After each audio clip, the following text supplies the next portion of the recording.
bring you a warm welcome, warm greetings from the NCDMB, from the management and staff of the NCDMB, particularly our Chief Executive, Engineer Felix Omomoehin, who directed us to have this important event, which is a signature activity of the NCDMB. Engineer Felix Omomoehin, as some of you might know, was appointed to the office on December 7th, 2023. And since then, he has gone about his job in the most efficient way possible, changed a lot of things in the NCDMB positively, that today we have maintained our record as the best agency in the country. For the past 3 years, we have won our awards back to back as the best agency as adjudged by the Presidential Enabling Business Council. And Engineer Felix Omomoehin asked us to do this event, which of course we have always done in the past, which is engaging our media stakeholders, engaging our friends in the civil society, and of course engaging youth groups. Because the NCDMB, as you know, was set up in 2010. And the mandate of the board, as part of our mandate, had the duty in section 67 and section 70 to promote Nigerian content, to engage, to communicate. The law knows that it's important to engage. So it mandated us to continually to engage, to communicate, which is why we're doing it today. Which is why since 2010 we continually engage the media. Some of our friends here know that every year we do capacity building program for journalists. But now we're going to do it even periodically to continually engage, to show you what we do, to show you our activities, and to keep on building relationship. Because we know that our stakeholders are key to our success. Again, in our Nigerian content 10-year roadmap, which has 5 pillars and 4 enablers, we have an enabler that is focused on stakeholder engagement and collaboration, which again is speaking to having regular engagement with people in the media and our different stakeholders. We have stratified our stakeholders, different stakeholders, and we know that every one of them has influence. Every one of them has some kind of impact in our projects. And we continually find ways to engage them. And that is why we are here today. Because the media is critical to what we do. The media has actually helped us to ventilate, to promote, and propagate what we do, which is why we are here, which is why we continually engage, which is why we also brought in our youth groups to explain to you, these are the things we do. So I want to give credit to the ES of NCDMB who directed, who authorized, who approved for us to have this event, and who also requested our Director of Corporate Services to represent him this morning. So I want to thank our Director, Dr. Abdulmalik Halilu, for finding time to be here with us.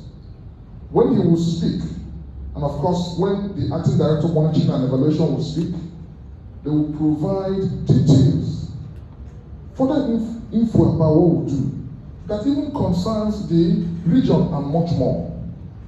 Part of what we want to do today is to explain to you, for those of you who know already, or to even for those who don't know our mandate, that the NCDMB is a federal government agency set up to build local capacities and to enforce compliance of Nigerian content in the oil and gas industry and related sectors. That the NCDMB is not an agency set out specifically for Niger Delta. No. The NCDMB was not set out as an interventionist agency. When you mean intervention, you are saying an agency set out to focus only on Niger Delta. That is not our mandate. The NCDMB is a federal government agency that is set out to do what? to build capacities in the oil and gas industry and to enforce compliance. That is, to get Nigerians to play roles in the oil and gas industry, to get Nigerians to participate in manpower, in equipment, in different things, to have everybody play a role, and to see how the oil and gas industry will impact, will benefit other sectors, to create jobs, to have the economic growth. But having said that, the NCDMB was not set out particularly for the region where we stay. So we need to differentiate the agency from other agencies, so that when you have expectations, when you are asking us to do this and do that for you, you will know that our mandate is pan-Nigeria. So when you are asking NCDMB, do that, you should know that there are other agencies you go to, that you will not ask us to do things that you should actually be asking other persons. It's part of what we tend to do today, to reiterate that while we are focused on oil and gas and linked sectors, while we will, of course, ensure that we do trainings that will build capacity, not just in Nigeria, but also in this area, but that is not our specialized mandate. So do what? Be careful in the things they expect from us, because that's not what we are set up. So I'll reiterate, we are not an interventionist agency. Please, that point should be stressed. NCDMB is not an interventionist agency for Niger Delta. We are pan-Nigeria. Our mandate is to build capacity in the oil industry and linked sectors, and to also enforce compliance of Nigerian content provisions. Having said that, I want to also speak about what we want the media to do for us. Part of why we engage, part of why we explain our mandate, part of why we explain our activities, is to also beg the media to do two things that those of us in the media understand very well. One of them is what they call gatekeeping. Gatekeeping. Those who are media professionals know what that word means. That is helping us to also watch when you see news or stories or allegations that are not correct, you will gatekeep. For example, if we hear the NCDMB has not done the road that is going from here to Nembe, the NCDMB has spent 20 billion doing the road from here to Zarama, you should know that that is not our mandate. That cannot be. You will gatekeep, you will take it and will say, this is not correct. We are trying to make you understand our roles and our activities so that you can help us gatekeep what is inappropriate and what is false. Because in the last 2 to 3 weeks and 2 months and beyond, we've been seeing some very outlandish and, if you like, sensational stories that are not connected at all to what we're doing. And we are asking you to do your job, which is gatekeep inappropriate, inaccurate, incorrect, false, outlandish reports that have nothing to do with us, but are obviously blatant and false. We're also asking you today to also help us do one other thing that is your job, which also those of you in the media understand too. Help us set an agenda. Set the right agenda for Nigerian content, which is, let us focus on how do we grow Nigerian content from where we are currently at 56% to growing to 70%. That is our goal. How do we have people to say, how do we grow compliance?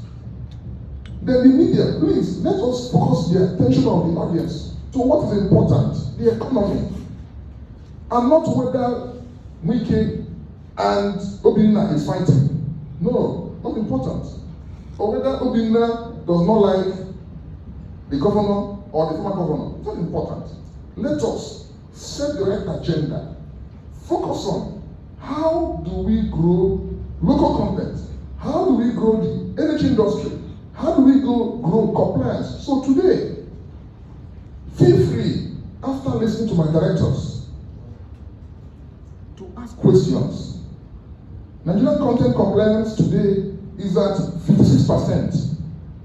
What are the concrete steps that you have or do you intend to deploy to grow Nigerian content to the promised land? Let us set the agenda to the right areas.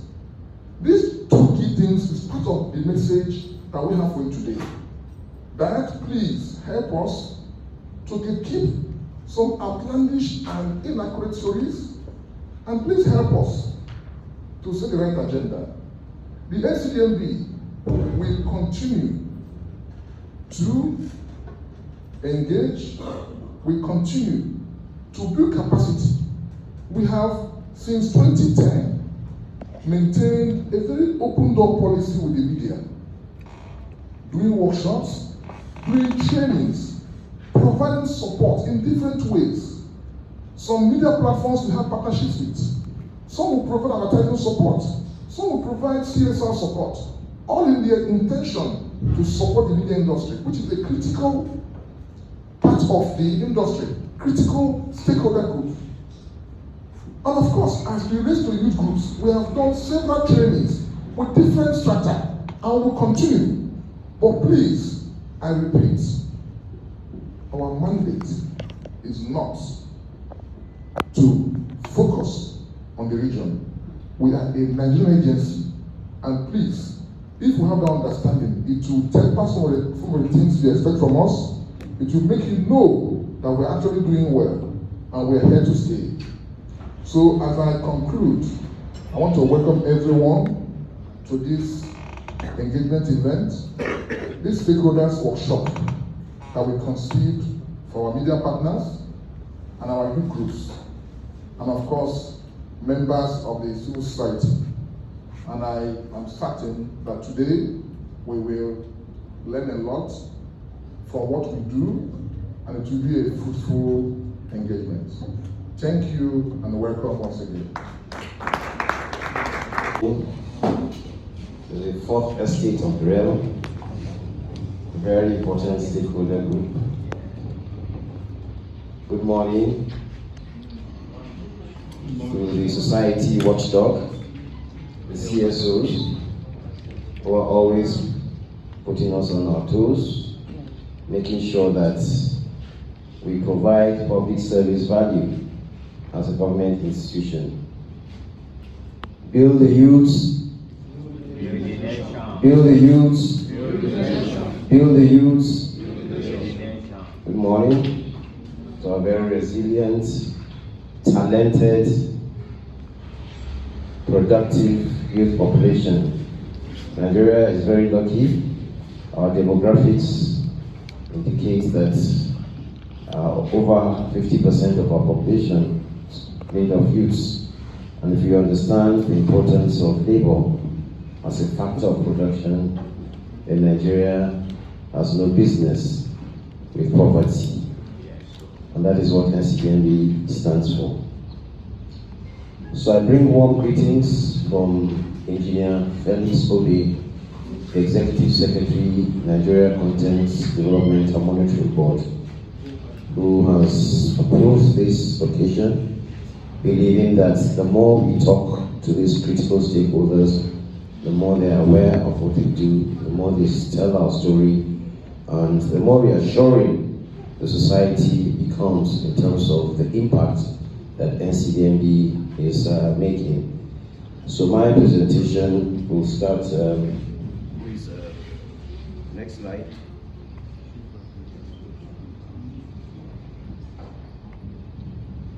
Hello?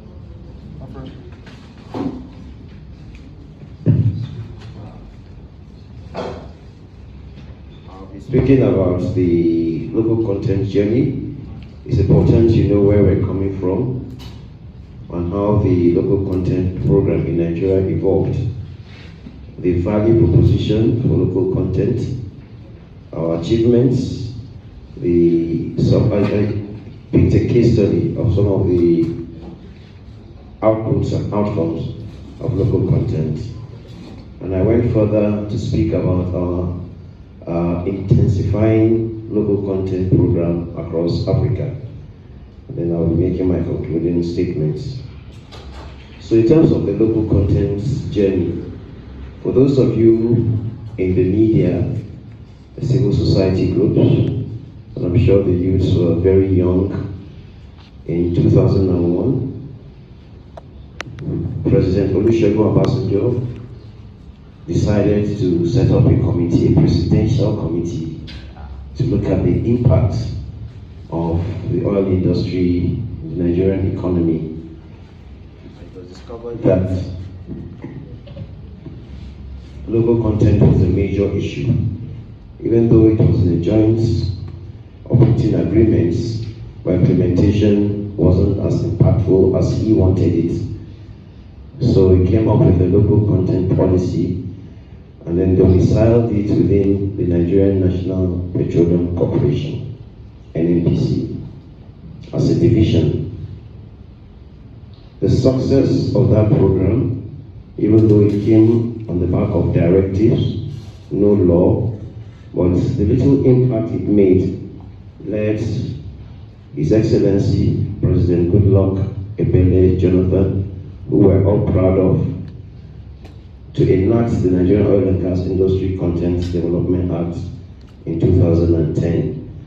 So the 23 presidential directives under the Obasanjo administration was so impactful that the National Assembly, the media, the petroleum associations felt that it was important for us to come together as a country to establish a law so that there is some level of sustainability given what has been achieved, given the little capacity that has been established.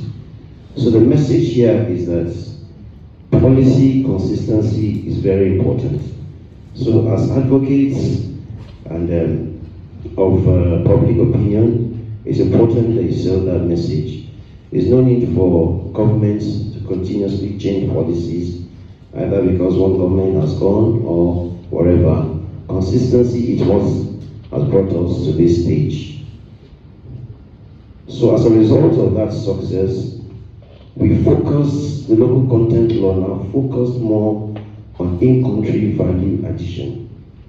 Unlike in the past, where it was just focusing on how much revenue would Nigeria get from oil wells. So no matter where you're going to get your inputs, your rigs, your vessels, your manpower, it doesn't matter. It was more around how much Nigeria will get and how quick.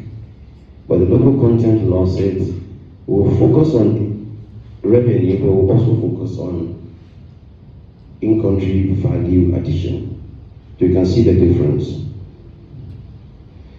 So the Logic Act now came and it gave NCDMB two broad mandates: to develop local capacity, next slide, to develop local capacities and capabilities without compromising standards.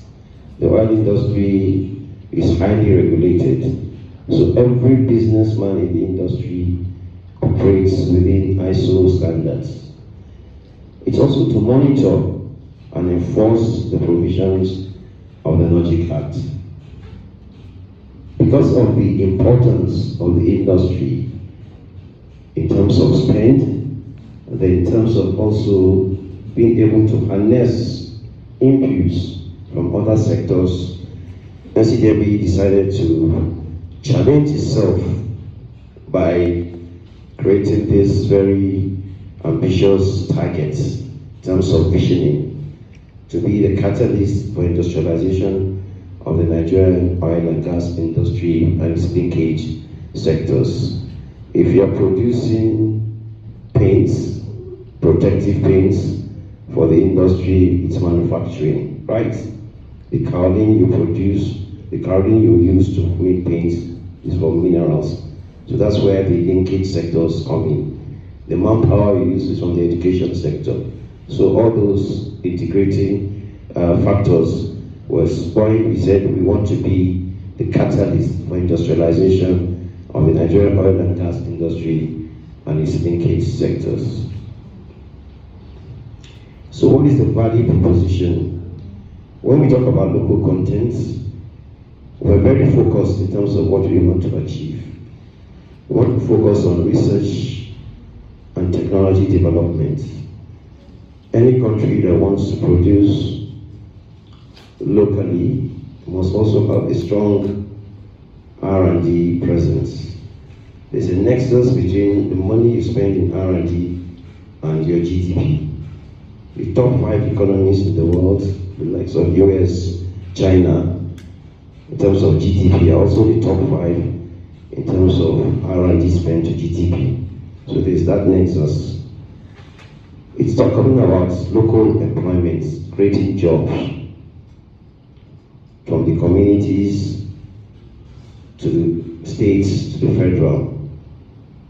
Local content is not Nigerianization, so it's about forming strategic partnerships.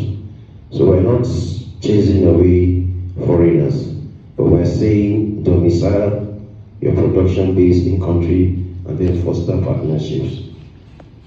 Nigeria is very lucky to have huge reserves in deep waters. So there's a lot of dependence on marine vessels and rigs for us to be able to extract our crude oil. So ownership and control of assets in the hands of Nigerians is also very important. And we have a policy around that where we do categorization, and when you demonstrate ownership, you are given first consideration. It's about supply chain optimization. Today we are lucky that Dangote refinery is on stream, 650,000 barrels per day. That is supply chain optimization, making sure that crude extracted, also refining is happening in country.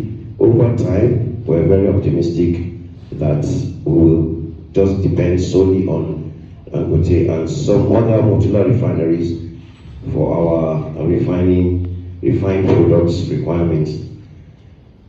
It's also duty of care. I'm sure the civil society groups will like this.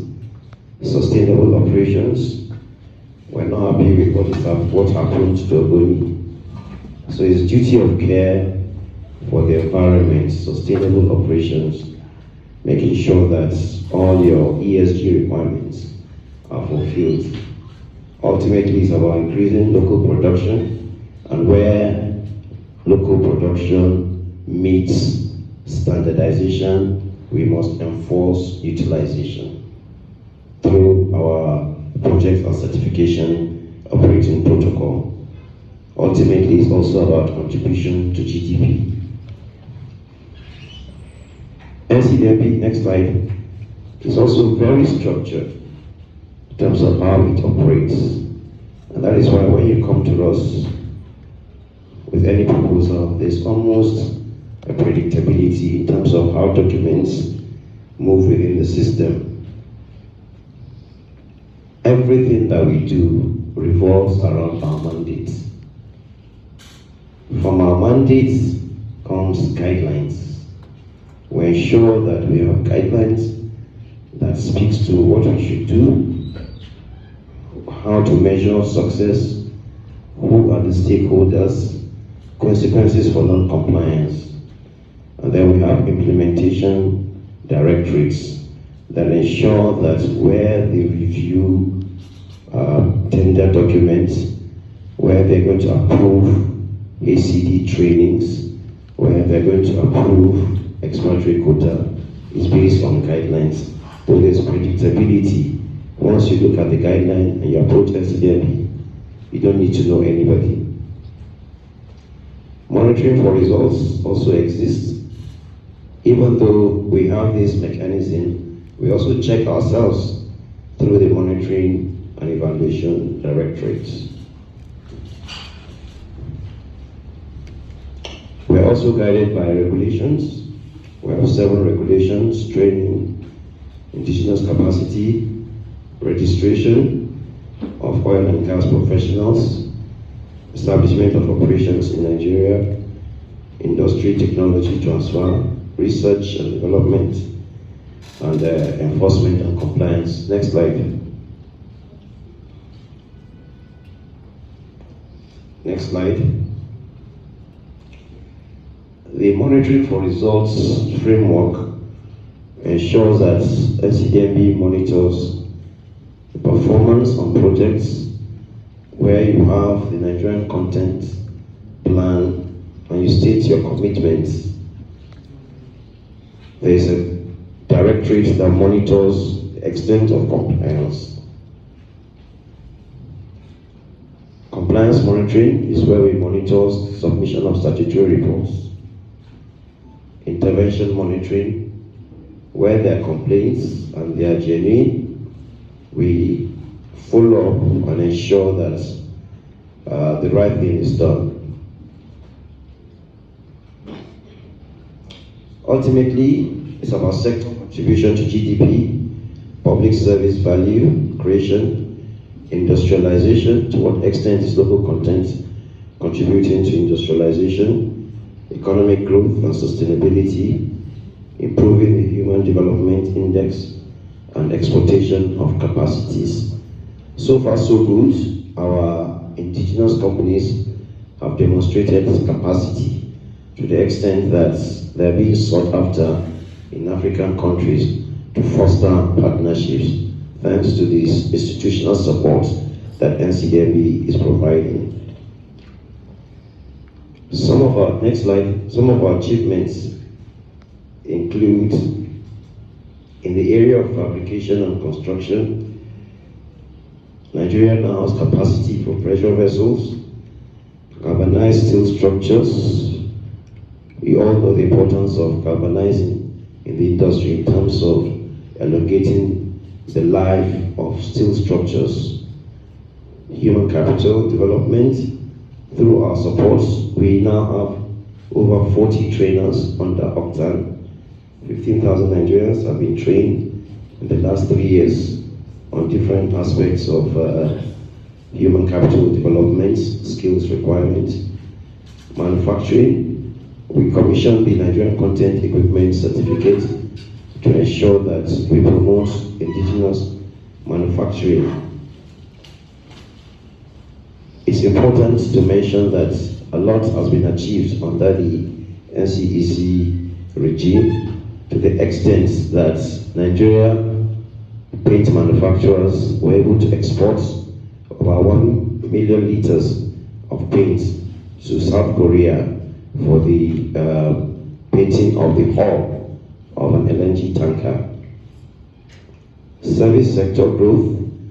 We boast of over 100 indigenous companies having 13 service offerings: marine services, drilling, well completion, HSC, and some of these companies now have EPC capabilities. So today, we're depending on Samsung, we're depending on Daewoo, but some of our indigenous companies are becoming matured to be able to have EPC suites of services.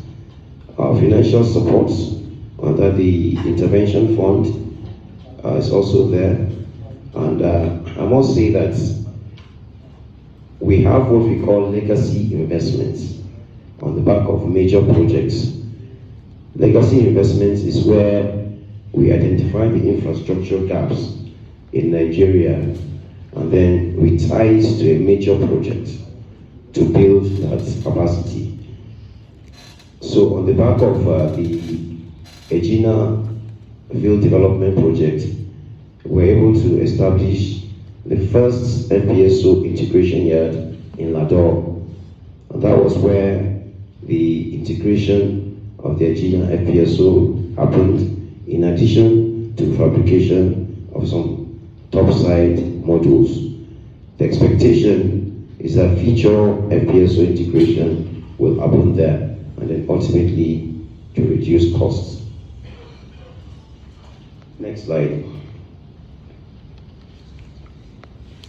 We have quite a couple of achievements, but I'll just take a case study of LLNG Train 7. We're in Port Harcourt, and it's the latest project that is almost 90% complete. This project has created about 8,000 jobs for Nigerians, compared to only about 500 expatriates. A remarkable growth in terms of our capacity, and then in terms of the vigilance of NCDMB to ensure that where capacity exists, we don't just give expatriate quota. So you can see the ratio 6% to 93%. Even the manpower input is also very remarkable in terms of the full-time equivalent on the project. And when we approve this project, we don't just sit in the office. The executive secretary goes around. So he has been to the 27 projects to see the work in progress, to talk to Nigerians that have been engaged. Nigerian companies have also been engaged as main contractors, subcontractors. 1,400 vendors are working on the 27 projects. Some of their names are here. Galvanizing plants was established on the back of the 27 projects. PPEs, over 14,000 manufactured on the back of 2,700 Nigerians were engaged. The importance of this project is it has multi-sectoral application. I'm sure you know PPE is also used by the military and other sectors. So most times the capacities we build in NCDMB, through NCDMB, is also harnessed by other sectors.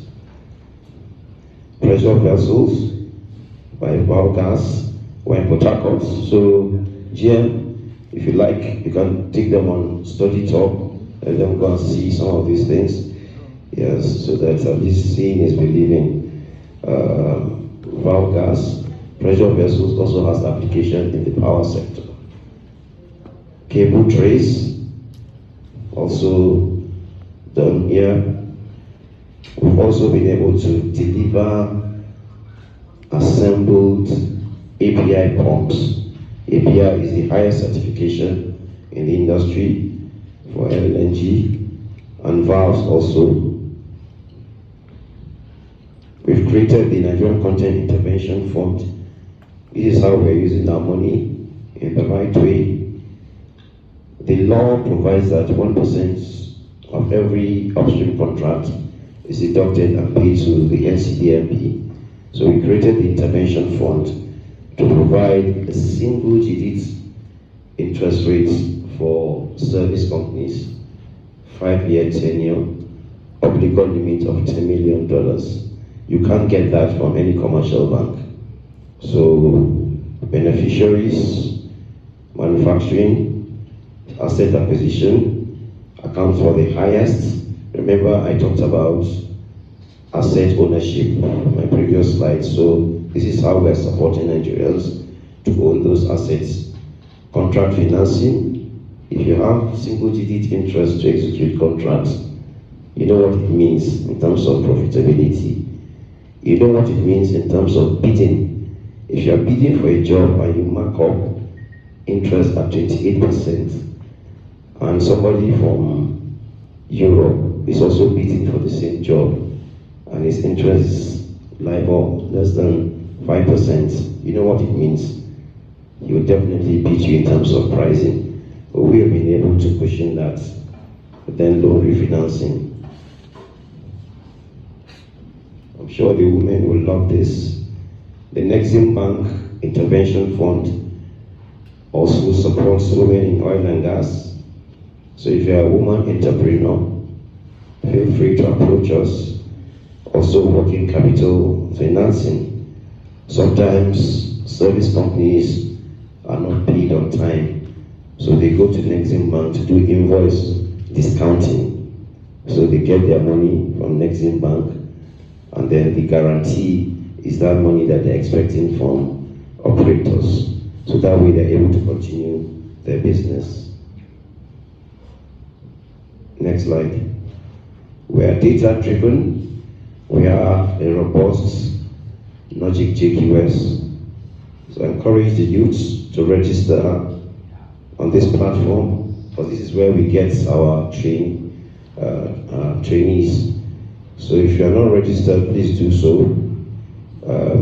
These numbers keep changing. So by next month now, the number will change because operating companies are creating jobs, service companies are creating jobs, people are registering. We're also automating our processes. Today, you don't have to come to Bielsa to get your expatriate quota approval. It's online. You don't have to travel to Bielsa to get your Nigerian content equipment certificate. You don't have to travel to Bielsa to get your marine vessel categorization. So everything about NCDMB is being automated. And that is the reason why we have consistently been winning the ranking in terms of ease of doing business. Next slide. In terms of ease of doing business, at a stretch from 2022 to date, NCDMB has been number 1 in the ranking of PEBEC because of our commitment to ICT, our commitment to business process automation, and also ensuring that we have scorecards for different directorates to ensure efficiency and public service value creation. Our oil and gas parks are also part of our commitment to support service companies by providing enabling environment for them to operate. With the oil and gas parks, you are reducing your startup costs because you just take up a space within the park to build your shop floor. And then because of the common service model, you are also able to reduce your per capita cost of operations. That way, you improve your competitiveness. As of today, 90% completion has been achieved for Bielsa and Cross River. By the special grace of God, we'll commission this in 2026. We're also committed to hydrocarbon development, the watersmith, natural gas, butane, beta gas. They are all operational. 5,000 barrels per day watersmith project. Rolling out diesel, reducing import dependence on diesel is very significant. And there's also an expansion plan now because of the success of that. Ensuring LPG penetration up north by butane and beta gas. And then gas gathering also happening.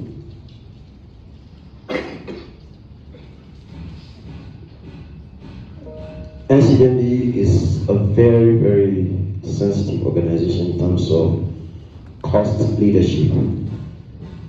You see that our 17-story building in Bielsa is being powered by gas. That is because we proactively saw the cost of energy, and then we partnered with NAOC to establish this facility. Today, the discussion is not just about the building, but it's about commercialization of the power plant. So we established the NOGAPS Power Company so that it can take over these assets and also be providing power to willing buyers. So that is commercial thinking on the part of NCDMB.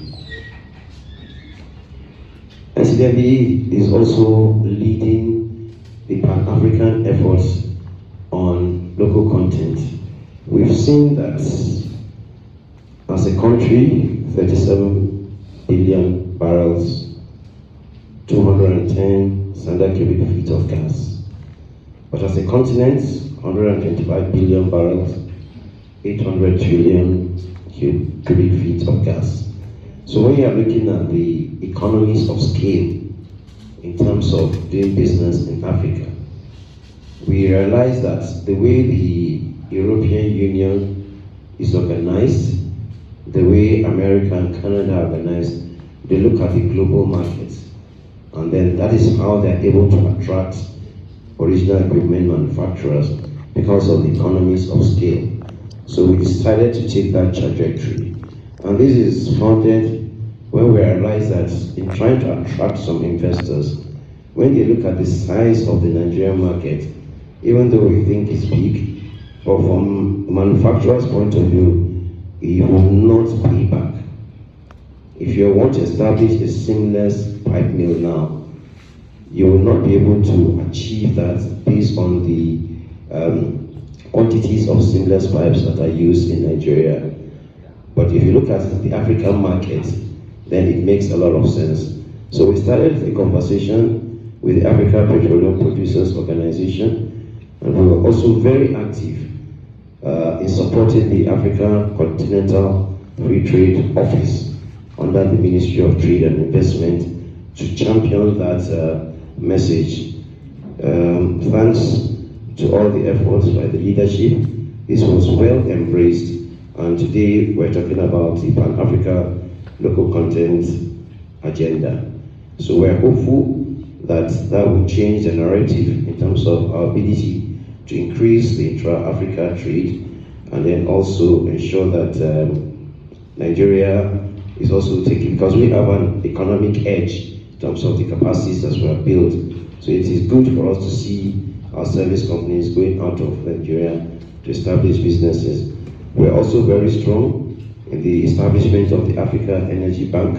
The conceptualization of the idea came when there was a threat to funding projects for Africa based on the energy transition discourse. So the committee was set up under Apple to quickly look at the impact and the future of Africa hydrocarbon in the light of energy transition. And one of the major factors was about funding. So the chief executive of NCDMB made an announcement under the Africa Local Content Roundtable that it was important that we create a local content fund for Africa. So Apple decided to embrace it, and today we're talking about establishing the Africa Energy Bank sooner than later. The context in which we want to drive the Africa local content agenda is wherever resources exist, let us harness it. Let us not be exporting our raw minerals to Europe and then we import finished products from them. So for instance, if we know that South Africa has chromium, Nigeria has iron ore, Mozambique has iron ore, Zambia has copper. These are inputs for making steel, stainless steel, carbon steel, cast iron. They are all inputs that you need, components for CKDs, for valves. So if we're able to create hubs within Africa, different parts of Africa, and ensure substantial transformation, the conversion technology is there. If we're able to do that, then it means we'll be able to use our raw materials, convert them to semi-processed and semi-finished and ultimately finished products, and then we'll ultimately be able to make our own valves from Africa. And what does it take? Regulatory framework, AFTA has provided that already under the substantial transformation requirements as part of ensuring that you're able to reduce your tax tariffs. If you're able to demonstrate substantial transformation, then you can get a tariff relief. So that has been provided. So it's just for us as technocrats to ensure that there's some enforcement elements. NCDMB is hosting an engagement, and I'm sure the GM will invite you to see how we have been able to transition that from a policy document signed by African countries, presidents, to actionable items. We need to establish manufacturing capabilities, strong R&D, single-digit funding, the infrastructure, especially electricity, and then incentives. By way of conclusion, it's important that we talk about what local content is and what it is not. It's not a sprint, it's a marathon, so it's a journey. You need to create awareness, you need to establish capacity, then you need to enforce compliance. And then change management is also very important. It's not CSR, it's a business. So no operating company will give you a job at 300% the price because they are running a business. It's not at all costs. Local peculiarities exist. It's not driving away foreigners, but it is also not for foreigners alone. So marginal field producers are also obliged to implement local content. You need consistency and coordination, and that's why this engagement is very important. As our advocates, henceforth, we are passing the message of local content, what it is and what it is not. It will resonate across different stakeholders. Capacity building, including grassroots. If you don't have projects, there will be local content. So we have talked about our commitment to automation, making sure that we simplify the process of getting tenders approved so that projects can continue to flow. Stakeholder engagement is important. That is part of what we're having today. Transparency, very open, should not exclude foreign investors, blend of local and foreign. So this is our message to the distinguished guests. We believe that the media serves as a bridge between the government and the public, ensuring transparency, accountability, and active participation in Nigerian content. By leveraging its powers to inform, educate, and advocate, the media plays a crucial role in promoting compliance, fostering national development, and supporting Nigeria's economic growth agenda through effective implementation of local content policies. We believe the youths of today are very strong, IT savvy, and they have the capacity to harness opportunities that come their way. So I've talked about the Logic JQS as a platform for you to make your entry into NCDMB, benefit from trainings, irrespective of where you come from. We believe the CSOs have an important role to play in terms of advocacy on what local content is, what local content is not, and then also supporting us to amplify the major achievements in local content. On behalf of Engineer Felix Obe, I thank you all for participating and for giving me your attention. Thank you. Thank you very much, sir. Thank you very much. So we're taking questions for presence of the representative of the Executive Secretary of NCDMB and Director of Corporate Services, Dr. Abdulmalik Halilu, my brother, the General Manager for Corporate Communication, Dr. Obinna, Ezeobi, distinguished colleagues, distinguished members of the press, youth leaders, and the civil society.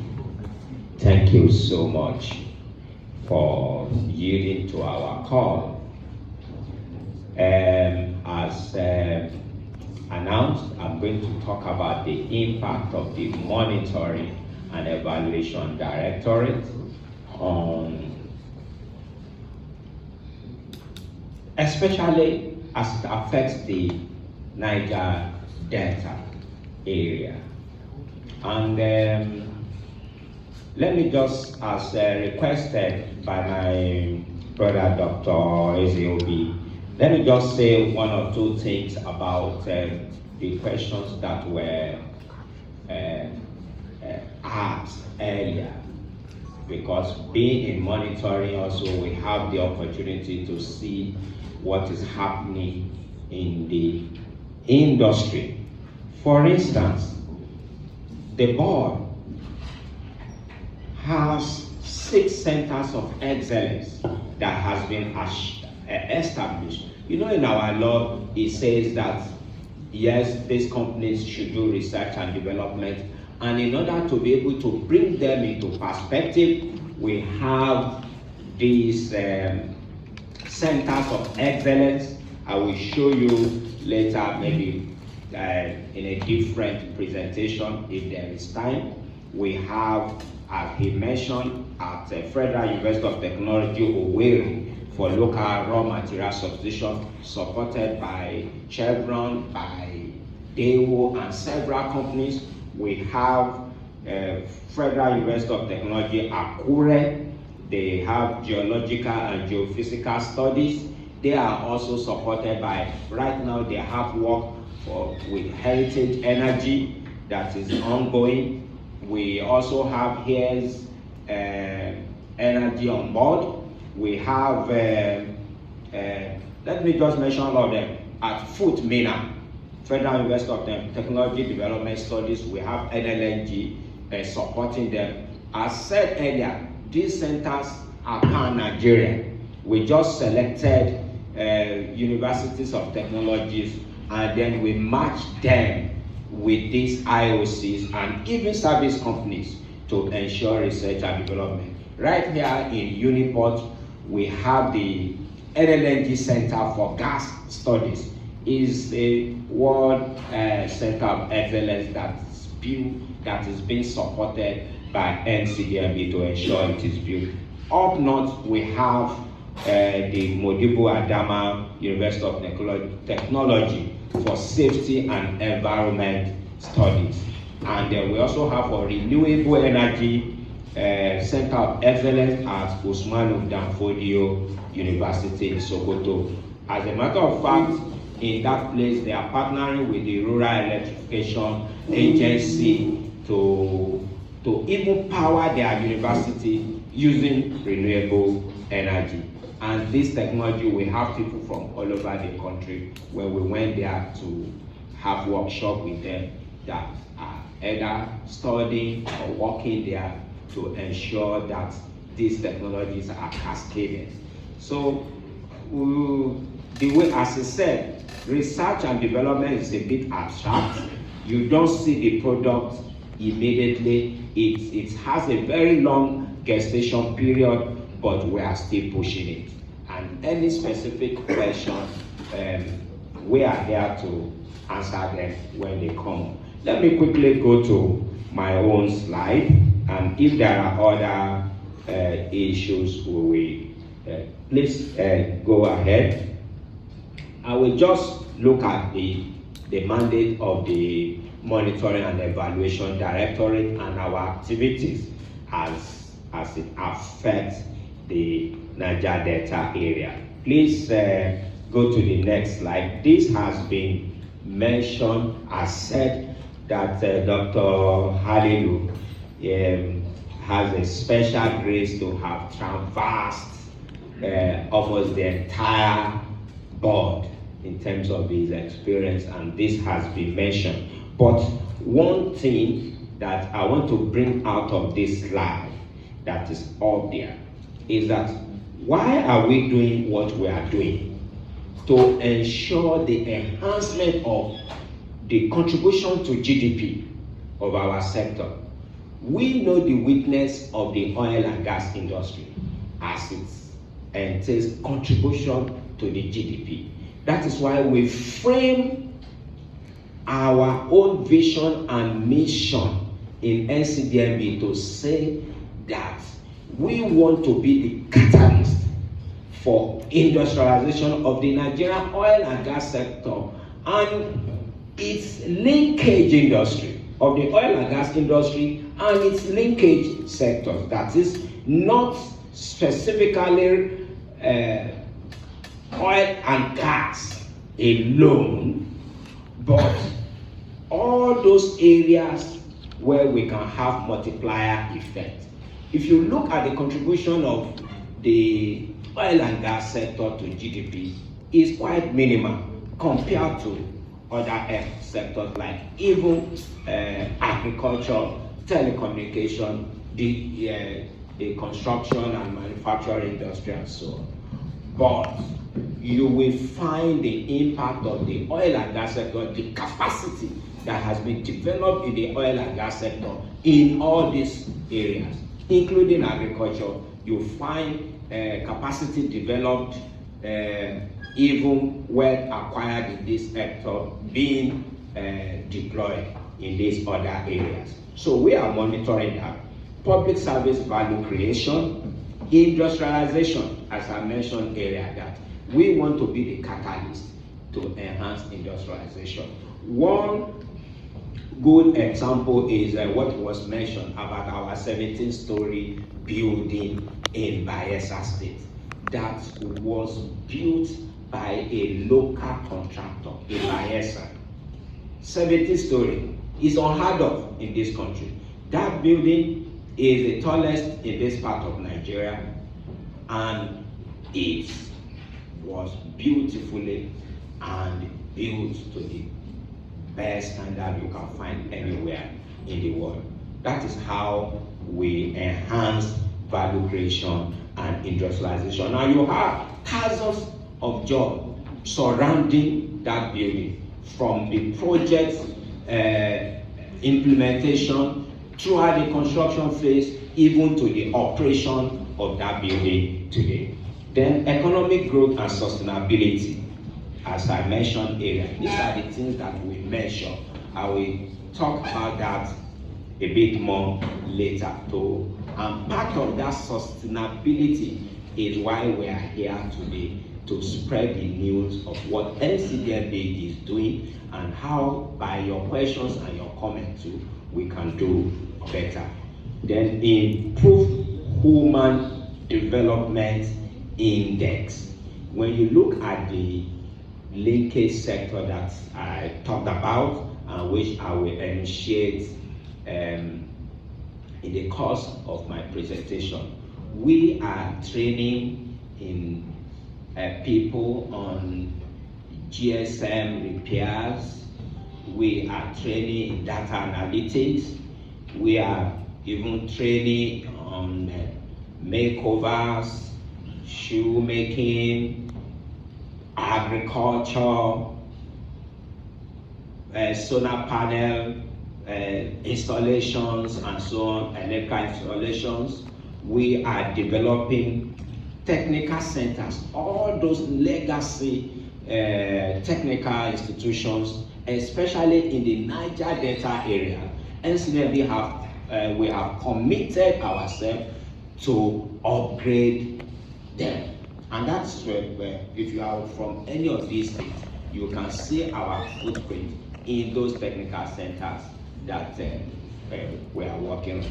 Establishment of ICT centers across the oil producing states of this country. There is no oil producing state that does not have at least 2 ICT centers established by the board, among other facilities and infrastructures that we are using to enhance capacity building and human development, because when people are trained, they become better citizens.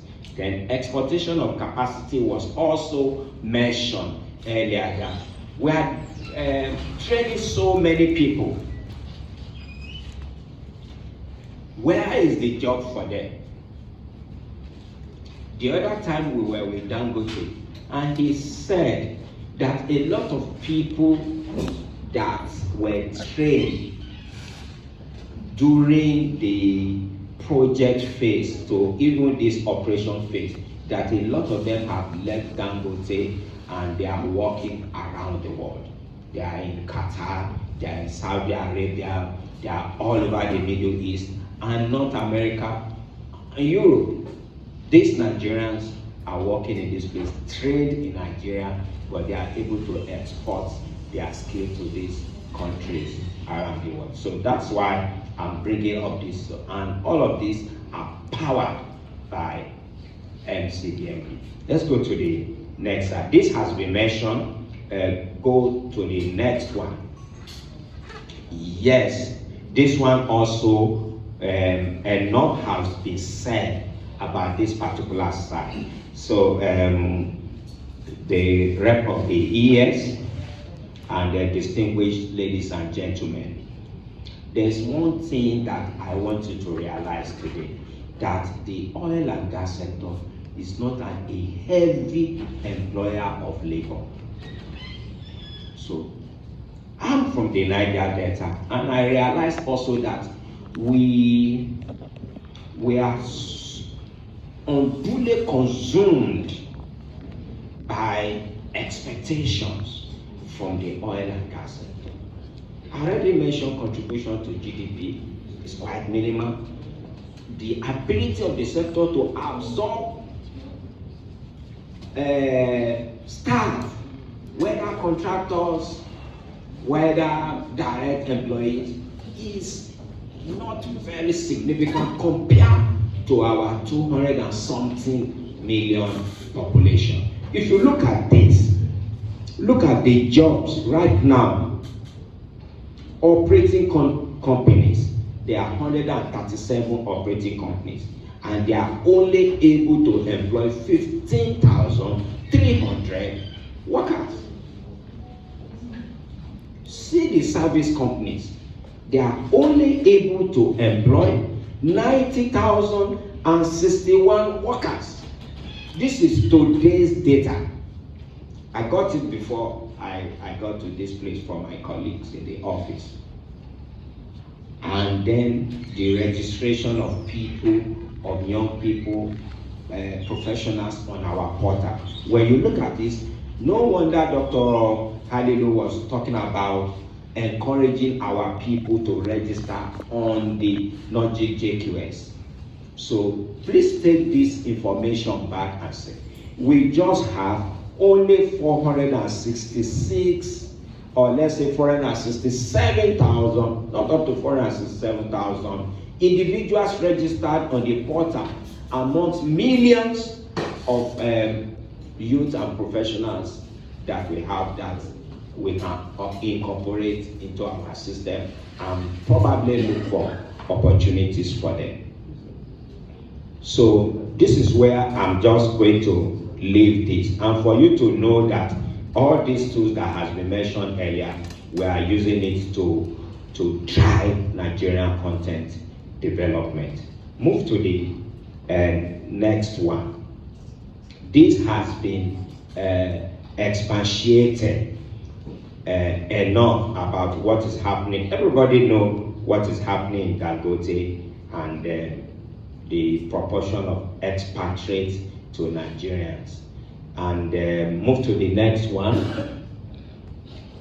This has also been mentioned. And let me tell you something. We went to NLNG, and by myself, I saw the preponderance of contractors from the Niger Delta area working in that place.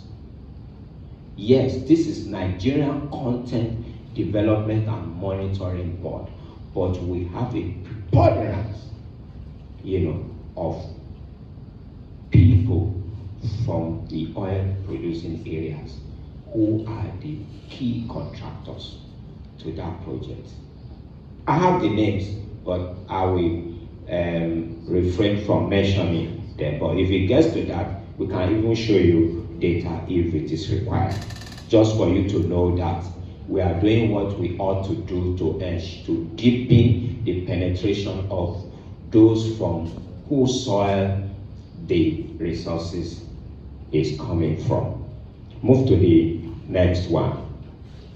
Now, we have what we call the Quality Assurance Division under Monitoring and Evaluation Directorate in the board. And this should be your darling division, because all the issues of whistleblowing, questions and comments that you have, just go to our website. You will find the appropriate places where you can say whatever you want to say, anything you want to know about NCDMB, any report you have. If you know what we don't know about maybe the utilization of expatriates, of people who are not, we have what we call the community content guideline also, with which we are monitoring the interaction of community, business people, youth, and so on, in relation to those who are working, the operators and the service companies in their environment. We have our guideline. So if you see, and I also let's encourage our people, study the guideline, study the PIA, and study the Nordic Act 2010. That's why we gave you copies today. If anywhere you see any diversion, or not enough activity, feel free to make this report. If you look at this place, you see all the things we do, both internally and externally, and the number of Nigerians that have been trained. Sometimes, litigation, somebody introduced himself as a lawyer in the house. You see that the litigation route sometimes can be very challenging. Sometimes when we catch you and say, you must do restitution, we have a name for that. So in that restitution, you find that at least 1,800 Nigerians have been trained, to ensure that restitution is made and people are up to date about the issues that are mentioned in this slide. Go forward to the, yes, this is what we call the Nigerian content trend. This was also mentioned at a high level earlier. You see how we have grown from 2010, from 5% to where we are at 56% today. So really, NCDMB is not sleeping. I think we deserve a round of applause at this. Thank you. It's not really very easy to push these things. If we begin to tell you stories about the sleepless nights, about how we have demonstrated courage, dealing with international oil companies to ensure they do what they ought to do in respect of hiring Nigerians, building legacy, having legacy projects like the one that was mentioned earlier, and so on. You really commend NCDMB. No wonder even the government of the day, the relevant agencies of the government of the day recognizes us. That is why we are the #1 agency in the country as we speak. Now, let's go to the next one. Go back one step. Okay, operator staff. I mentioned this earlier, but among the number that I mentioned earlier, if you look at from 2022 to 2024, you see the number of expatriates working in the oil and gas industry is trending downward. That number is trending downward. If you go to some companies, some of us that have been in the industry for a long time, and you journalists too, you see a lot of expatriates. Nowadays, a lot of those expatriate faces have been replaced by Nigerian faces as we speak today. And though we say it is not about Nigerianization because we live in a globalized world, but we, through the help of NCDMB, these companies will tell you for free that because of our push, we now have Nigerians as mostly, mention any of these companies, you see Nigerian as either MD or the next person to the MD. Any company you can mention now, within the first 3, There's scarcely no any company in Nigeria right now that the first 3 most senior people in that company are we don't have Nigerians here in the oil and gas sector. So go to the next one. Then talking about training, okay, yes, same thing with the service companies. So talking about training, one thing NCDMB has done is nobody is left behind. I know my colleague from capacity building, we talk about the figures and all that. However, but from a monitoring perspective, we have seen that we train everybody, school start holder, NC holders, OND, first degree, and so on. We train everybody, artisans, all kinds of. Right now, in several places, the corporate communication people who follows what the board does, they will also tell you that. They can tell you where their people are, maybe within this month, all kinds of trainings that the board is carrying out. So nobody, whether you are very qualified, you have a PhD, or you are just a school staff holder, nobody is left behind. Hundreds of people were trained before we even started work on our 17-story building. So many people were hired and brought on board as artisans to carry out the work.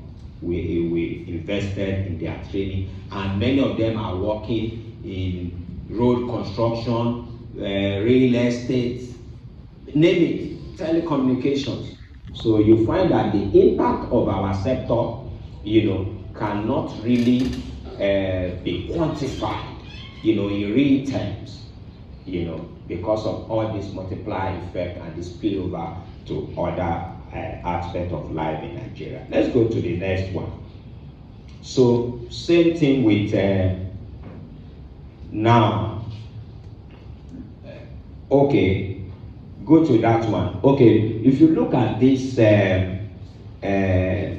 board now, you can go to the next one too. Go to the next one. Okay, stay here first. Now, in those 2 other slides I showed to you, yes, my brother Dr. Obinna has said this is a Nigerian regulatory agencies. But most of the people we have trained are from the Niger Delta area, either as direct intervention or as the remediation trainings or project-based trainings, all the various classes of training that the board and capacity building that the board carries out. We have more people from the oil producing states, the Niger Delta area as we speak. This is, and we have this data that sometimes I don't like showing people to avoid unnecessary kickback, from other parts of the country. Now, where we are here, this prescription that I put here is our internal document, but I decided to show it to you that on our logic JKS, these are the things we are doing within different directorates in the board: capacity building, MED, which is monitoring and evaluation that I'm from, the planning, research and statistics. We come together to ensure, that all these data are gathered, and we continue to do sensitization programs to ensure that as many people as possible come on board, because we always, at any point in time, want to identify the talents that we have in our country. One thing Director Abdulmalik said now about expatriate quota, so when you come to us and you say you need an expatriate for XYZ. We go back to our data. Do we have a Nigerian who can do this job? We ask you to advertise. In the dailies, you see the adverts in your papers. Before you come back to us and interview people for those roles.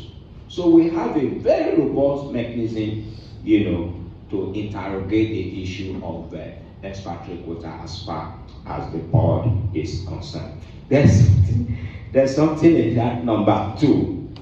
We looked into it and said, what kind of job do expatriates do?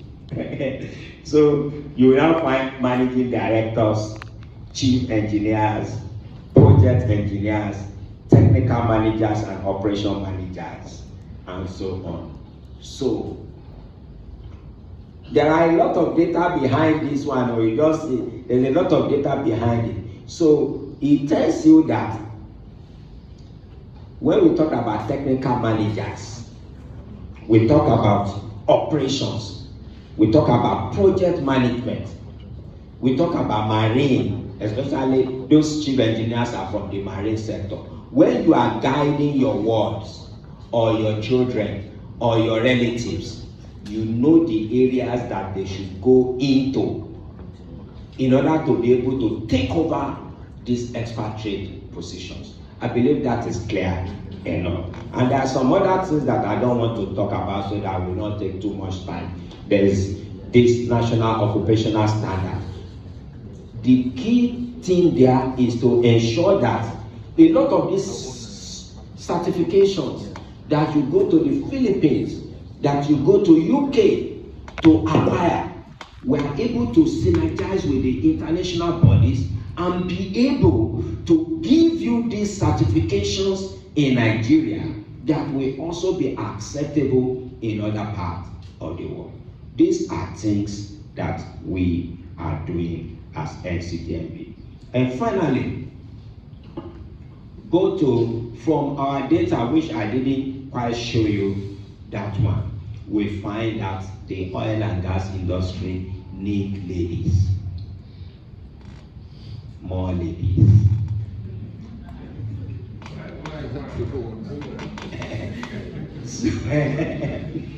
So some have already been mentioned. We have money dedicated to ladies for them to build their businesses, and we have training activities and so on. We have something we call NCCF. Some of you have been covering our NCCF activities. We have that diversity sectoral working group then, where we have these ladies. We send them to Lagos Business School. We do a lot of things for them to enhance the capacity. You know, the ladies, they are the mothers of the nation. So if you train a lady, you are training the nation. So these are some of the strategic things that we are doing to enhance development in our country, especially in the Niger Delta area. Because if you look at the leaders of these ladies, they are leaders. They are from the Niger Delta area. Though we have people from all over the country in those working group and so on. So this is what I have for you to this morning, afternoon. Thank you for listening to me. Capacity Building Directorate, from the Director, Engineer Bayomi Bamidele, and also the General Manager, Mr. Kikile Sume. They send their regards and support to this program. And at this juncture, I will also appreciate you guys for coming all the way from various states to Port Harcourt to attend such program. I must say, it's commitment on its own. Please appreciate yourself for coming to this program. On this note, I'll say my task is interesting this afternoon. I won't take much time. A lot has been said. I'll just go straight to the presentation. Pre-Nogicat, a lot has been said on the pre-Nogicat and why we are all. You can see the first presenter, Dr. Mr. Abdulmalik, said a lot on this. So basically, this is on the mandate we stand. You've read on your mandate we stand, but our mandate is a Nogicat. So on the Nogicat, we are standing. And we believe we are standing on the solid rock. So on that note, a lot has been said prior to the Nogicat, where all fabrications was done abroad. As a result of that, unemployment rate was extremely high. $350 billion was exported. Less than 5% was retained in country in terms of revenue, and as a result of that, less than 5% is what? Less than 20 billion in a period of 54 years. So be that as may, those are the challenges. So we are progressing to why the Nogicat is here. Apart from industrialization, what else are we looking at? So we are also looking at, despite the vision is to industrialize, our focus will also be equipment versus human resource. So equipment cannot operate itself. If you have a vessel or a rig, the rig cannot operate itself. Am I right? So as a result of that, you will need a Nigerian. Our focus is how will Nigerians fit into these positions. Please, next slide. Okay, our focus is one, cascading the board's vision and mission to utilize in-country goods and also skill to actualize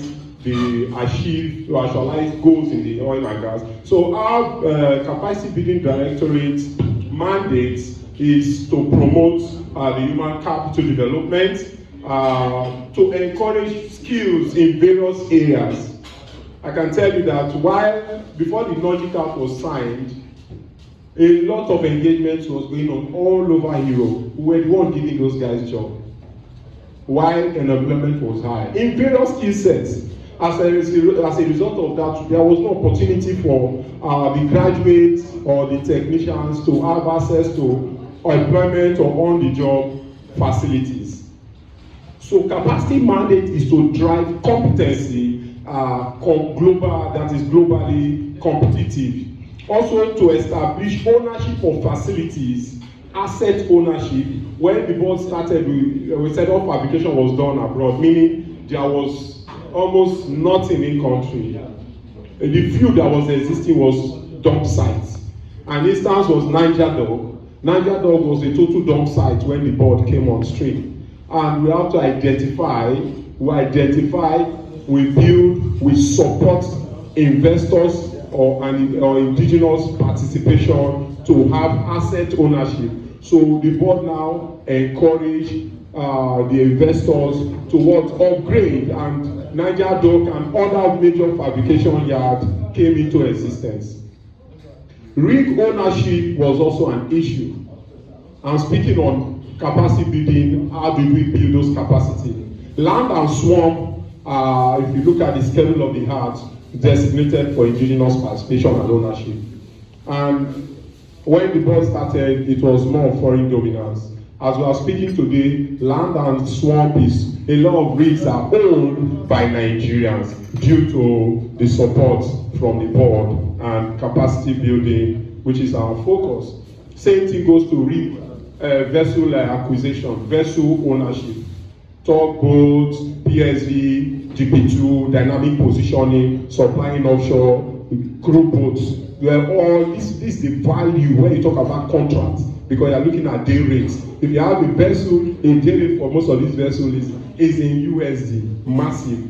So most of the value goes to these components and also valves. So this is just to inform you that a lot has been done in terms of bringing up guidelines to see that how there's like section 70, section 30, 37 enables the board to identify where there is existing gap, to build and close such gap by coming up with a guideline, and also for the oil and gas multinationals to abide to such laws. And also manufacturing the whole supply chain. So if you look at the two circles there, one talks about what capacity building and the other talks about enforcement. So we are looking at not just capacity, we are looking at capabilities, where you have the capabilities to execute major projects within the oil and gas space. And also the monitoring, enforcement is the monitoring, the previous speaker. During the tendering process, there is ITT, there is technical evaluation, there is commercial. After the commercial, there is award. So the successful bidder, that the NCDMB, meaning Nigerian Content Compliance Commitment, before you call it certificate, now it's called commitment, NCDMB, will be issued to the contractor. The NCDMB is that same document, summary of this project, what value will be retained in country, what will be imported, will be handed over to monitoring, and that same document will also get to capacity building. So for the capacity building, we'll be looking at a whole lot from the capacity building side. As time goes on, I will tell you. So we have capacity building framework. What are the framework? How do we grow in-country capacity? Like I mentioned earlier, we came up with a guideline called Human Capital Development Guideline. And in that guideline, how Nigerians should be engaged on high level, high skill drilling levels, instrumentation, a lot of professional areas will be engaged in this field. The project base from the NCDMB, if a contractor wins a job, we don't communicate with the contractor. The way we work is through our process, is through the operator to the contractor. So in essence, there will be a training for each project that is above $1 million US. And also for call-off, because call-off are lesser than $1 million. Projects they give in piecemeal. So for each project, there is a percentage and mark for training. Please, are we together? If you are with me, please, I just need a wave of me from there, please. Okay, I can see that you're all looking good. Okay, so a particular percentage will be a mark for training. And it depends on the project cost, the sum of the projects.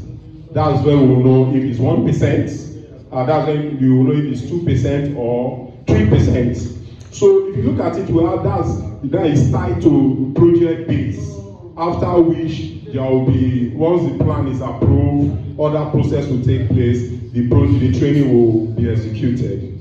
Then we also have project direct training, direct intervention training. Areas the board has identified gap. Let's say in the areas of welding, there is gap in welding level 1, level 2, because after level 1 there is need for you to have level 2 certification. Let's just use that as an instance. And there is a demand in the industry, and there is a gap, and there are no Nigerians to fill this. So the indirect intervention is tailored to close gap and encourage also entrepreneurship. So these are some of the challenge, what the board does. We've collaborated with Nigerian Occupational Standard, also database qualified for Nigerians. We have a database for Nigerians. We have a database where you upload your details and be contacted for a selection test, after which the training will commence. Okay, and also we have Oil and Gas Trainers Association of Nigeria, popularly known as OCTAN. These are the umbrella body that provides training in the oil and gas industry in various areas. We also have an institution with a lot of projects going on in the institutions.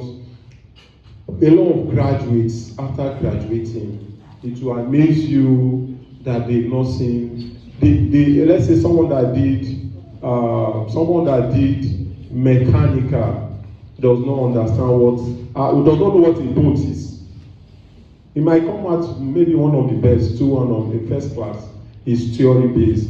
In terms of hands-on, they don't have that opportunity. So basically what we also do as a board, our process is also to assist the universities or technical colleges to come up with specific areas that they are need to close those gaps in various schools.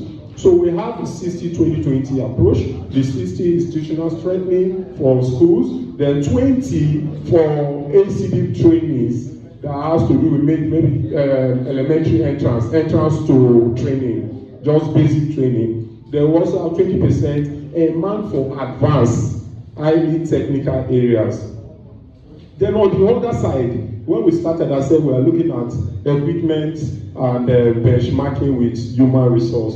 So on the other side, you have the equipment ownership guideline, what we call NCEC, and the purpose of NCEC is a gate. It's like a gate. Before the act was signed, everyone was doing all jobs in the oil and gas without putting gates. So people from abroad, companies from abroad can fly in and execute major projects and leave, and that did not help us. So what the board did is to come up with NCC. In NCC, where we looked at partnership with foreign OEMs or foreign partnership, and the partner and invest majorly in the oil and gas.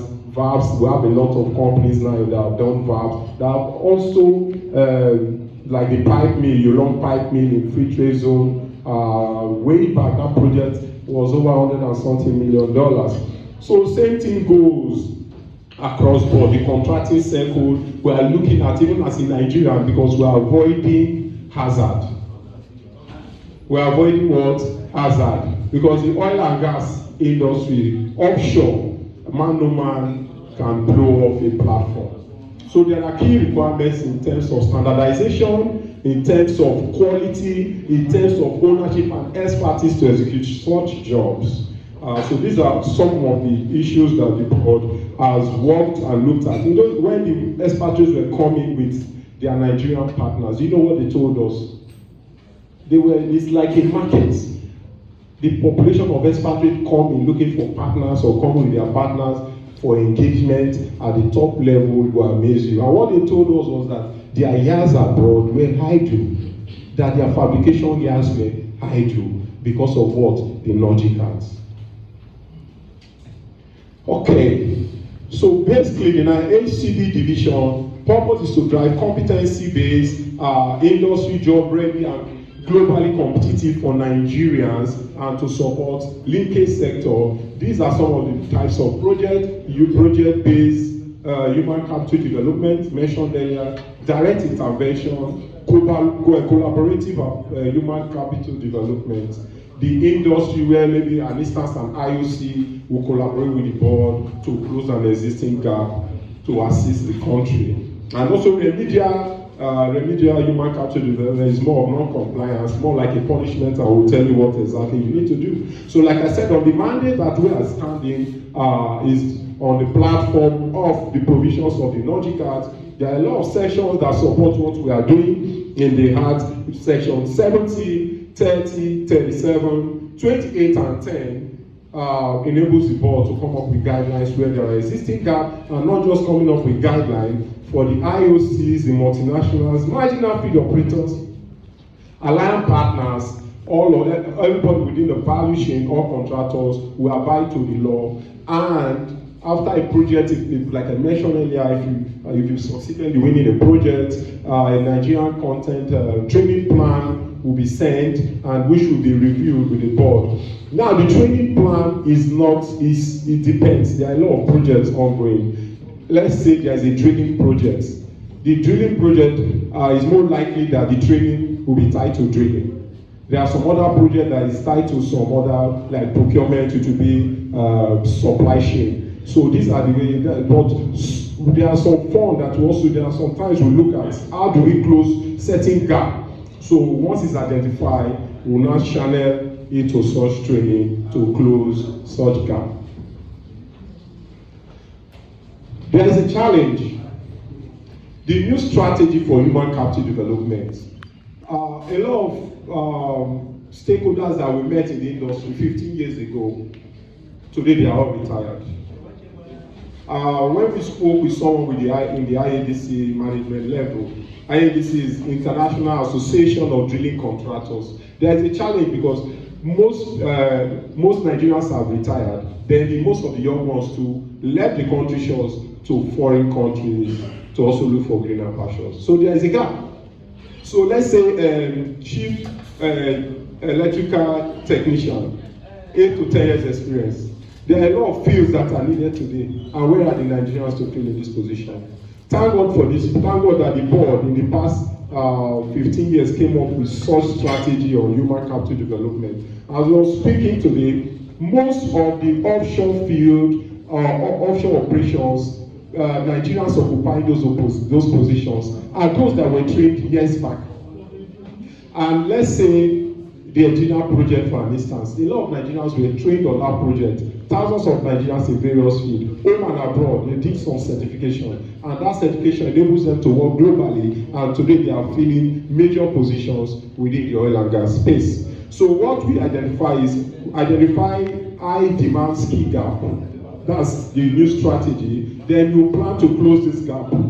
How do we close the gap? By also identifying facility to benchmark with such training to close such gap. Then there is a program, a portal coming up, a platform called Nigerian Content Trainers Registration Certificate.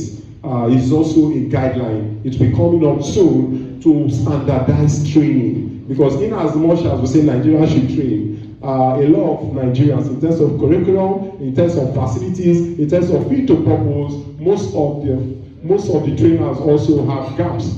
So what this NCTROC will encourage is standardization and investment in training. And that will also lead to implement approved training plan and periodic evaluation in the training.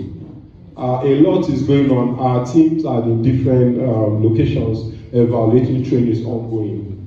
And our focus is international certification that will lead to employment. So our priorities are the current and future needs. The world is changing. AI is on vogue. A lot of things are taking place in terms of technological changes. So we're also tying the trainings to current realities within the oil and gas space. Skill and competencies, classroom hands-on experience.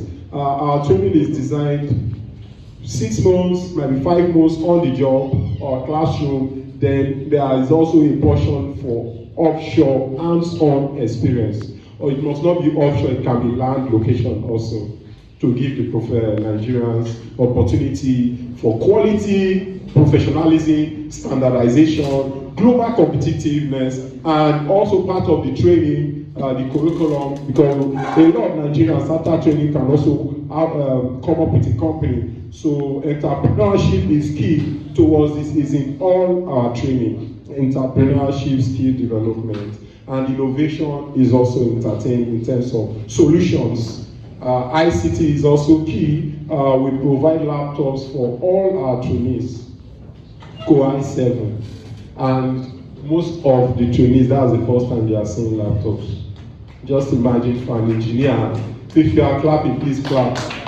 Because what we are saying, we are not just telling story, we are passionate about what we are doing. This is like a ministry. That's where we see it. Let everyone, all the Nigerians are like members of the ministry.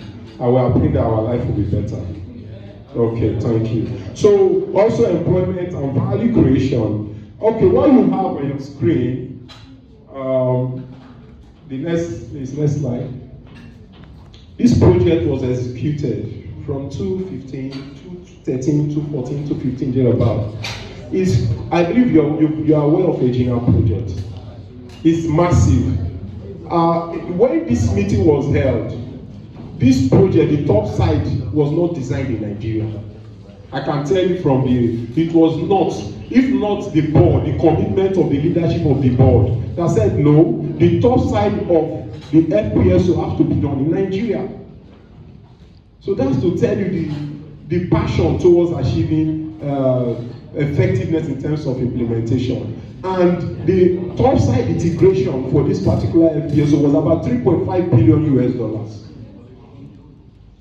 And then Nigeria was the second economy after China as known, recognized as the fastest growing economy in the world, not because of any other factor, but because of local content.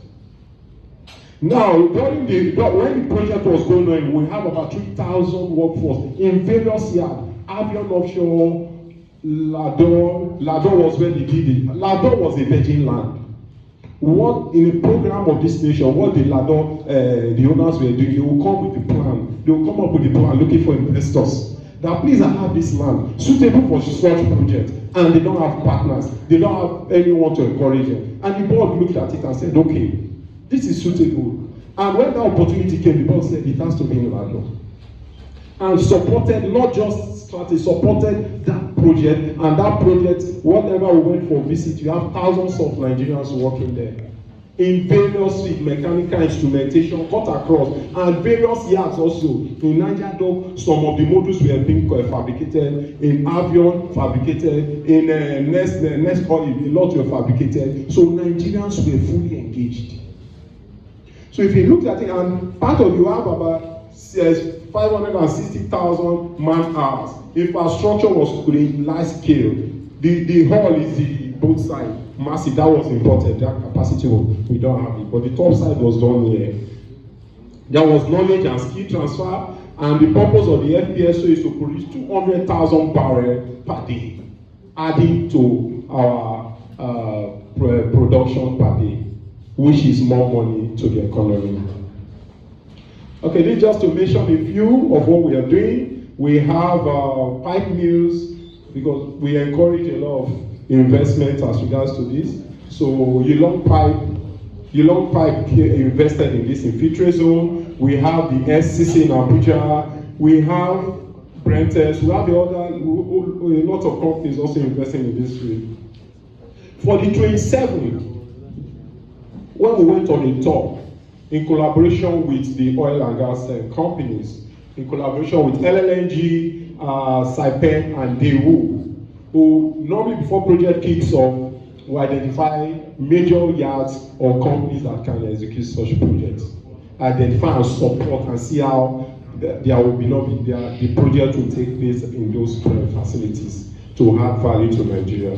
We visited, I'm just using an instance, there are a lot of other instances. When we visited Coleman, and they found out that Coleman cable is good, but when it comes to high voltage, there was capacity gap, 47. So what Coleman did was to start traveling, investing in this direction. Before that project started, Coleman has invested because of what? Trust in the board, trust in the logical implementation. And before the project commences, the investment was sealed and his cable was tested, not just in Nigeria, it was tested globally in various countries, and the cable passed the test, the high voltage cable. Am I communicating? So I'm just using this as one of the value chain. So today we have high voltage cable in country to execute projects. That's just one. There are a whole lots of others.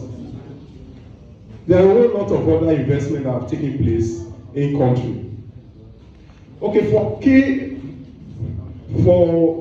part of our direct interventions, we focused on entrepreneurship also, and if you look at it, you'll see we collaborated with ITF, and we trained Nigerians in electrical, electronics, and also welding. They were trained with 100 youths. Do we have youths here? Yes, sir.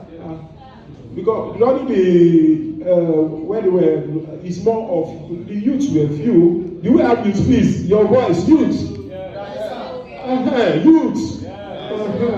Please. So take advantage. So 100 youths were trained in various areas, in welding, electrical, electronics, and other areas. And also we trained some ladies, women were also trained. We trained in pipeline protection and renewable energy in 2023. So it's a continuous partnership and progress. And we also trained on entrepreneurship. 100 were trained women. The last speaker said women are also needed. So that's to tell you that we are gender friendly, because if you take care of the women, the society will be happy. 100 women were trained in entrepreneurship, how to identify opportunities, business plan development, workshops for them to attend. Well, a lot of things they were really they were trained. For institutional strengthening, in GTC, I believe you know GTC. GTC, way back when we were young, you used to hear GTC. It's like university. My brothers went to GTC. And I can tell you that was his foundation. Today he's in one of the major companies, not just because of what he studied in school. While he was in school, he was an expert. From secondary school, he can wire the whole building. He was doing a lot in terms of electrical work. So he became an expert in his field. Not because of an opportunity in GTC. Over time, what happened to GTC? GTC was not functioning effectively. Equipment, building, everything was just up and down. So if you look at the building, the first one, that is GTC. That is GTC you are saying. A lot of the board, so say, okay, no, we need to encourage technical skills. We need to bring this back to stream. This is just to mention one. With Marine Engineering Lab in UST. I believe we all know UST. Yes, the executive secretary engineer, Felix Oklo, is passionate about this. He's passionate about this, reviving the economy, reviving the youths in Nigeria, Niger Delta, not just that, to give them opportunity for hands-on experience, and those in school too, to have access to opportunities in terms of exposure. We also have student-hosted internet ambulance boat faculty in NMU, Okerekoko. We have in Niger Delta University Petroleum Engineering Lab, / e-library. And they also have Geosciences Center in Lagos. And in Owerri, Federal University, we have Engineering Studies / ICT Hub. And this, just to, because of time, there are a lot we've done on this. And you can see construction works ongoing in other places. So it is continuous approach. It's still ongoing. For those interested, not just, I believe we have media stakeholders here. Media stakeholders are from families also. Are you not from families? You have brothers, you have sisters. So you can also give them this opportunity. Can you log in? Take this opportunity. nogicjqs.gov.ng. Just go and upload your personal details. During that Ejina project, a lady, two guys. These were people nobody knew them from nowhere. They were called. They passed the exam, and they went to UK because it was designed 2 years, 1 year in Norway, 1 year in UK, and these guys passed, and they succeeded, and they were engaged in that training. 2 years abroad, and when they came, they executed the project. After which they all jackpot, and they are experts abroad. They jackpot, and they are experts abroad. They are Nigerians. You don't need to know anyone. Upload your details.